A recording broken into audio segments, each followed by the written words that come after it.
teď jsem měl možnost v knihovně Václava Havla mluvit s panem Statkevičem, což je běloruský opoziční politik.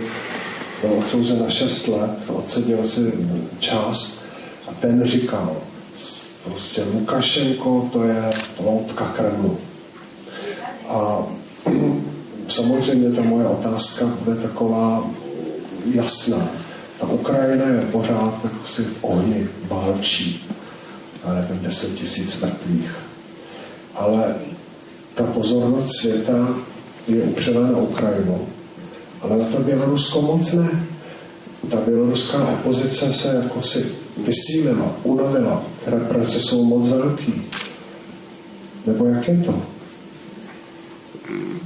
Já vím, jak před 25 lety novináři dávali otázky. Ty Poláci, ty Maďaři jsou tak skvělí. A vy nic. Tak jsem to vytáhl na vás. Я, несмотря на то, что, конечно, литература это очень интересно, но все-таки хочу задать еще один политический вопрос. Недавно я в библиотеке Вацлава Гавела встречался с Статкевичем, который, конечно, все знают, оппозиционный политик, который отбывал срок 6 лет. Он не весь срок отбыл, но был осужден на срок 6 лет. И, да-да-да, и он здесь с нами.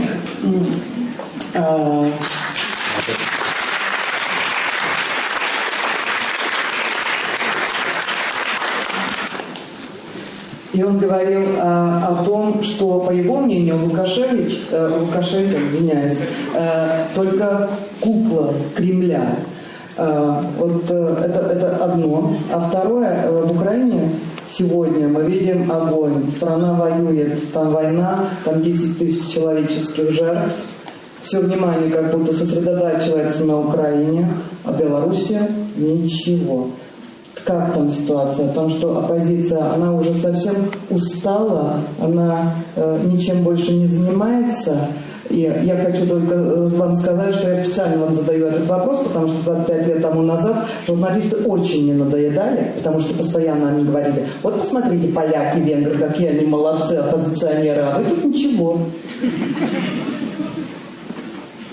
Ну, наверное, Николай Статкевич лучше бы ответил на этот вопрос. Он там в эпицентре борьбы. А я могу сказать, что я считаю, что наш народ не готов к борьбе сегодня.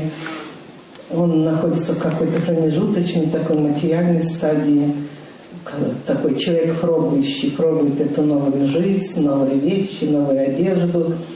И еще это его крестьянскость добавок. И оппозиция, конечно, очень слабая.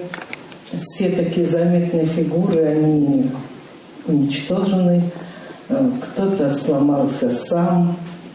В общем-то, сильных людей не так много. Я вот как раз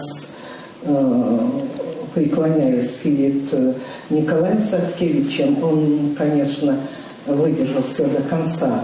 Это редкий мужчина. Вот. Но мне кажется, Николай, что вы романтик. Нам надо приготовиться к долгой работе. Наш народ не готов сегодня делать революцию. А та горстка молодых людей, которая выйдет на площадь, а потом ее опять выкинут за границу, это не решение проблем. Поэтому у нас сейчас такие драматические времена.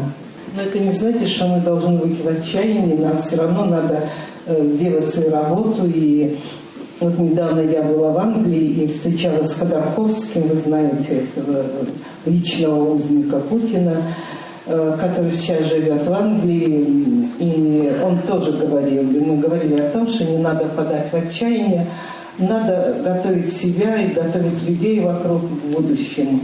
Главное, чтобы у нас были люди для будущего. А то вот пришла перестройка, а людей нет. И вместо тех людей, кого мы ждали, появился Лукашенко и вся эта шпана.